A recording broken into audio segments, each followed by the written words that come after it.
ఉదయకాల సమయమున తండ్రి పరిశుద్ధ దేవుడా అప్పుల నిమిత్తం ప్రార్థన చేస్తున్నాం తండ్రి. ఎవరైతే అప్పుల బాధలో కూరుకుపోయి ప్రార్థన కోసం నాయన నీ శక్తి కోసం ఎదురు చూస్తున్నారో, నీ అవసరత కోసం ఎదురు చూస్తున్నారో తండ్రి, అయా వారి అప్పులన్నింటినీ నీ నామం చొప్పున తీర్చమని వేడుకొనిచున్నాం.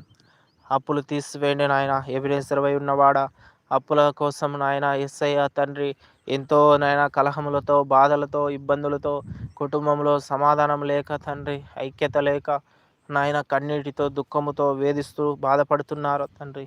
వారి యొక్క అప్పులు నీ నామం చొప్పున తీసివేయండి నాయన. ప్రతి ఒక్కరి ప్రార్థన వినే దేవుడవు తండ్రి. ప్రతి ఒక్కరి నాయన ప్రభు స్థితిగతులను ఎరిగిన దేవుడవు తండ్రి. కనికరించండి నాయన.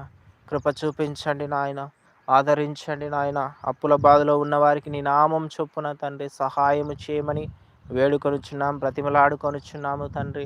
కనికర పూర్ణుడా, కనికరించండి నాయన. కృప చూపించి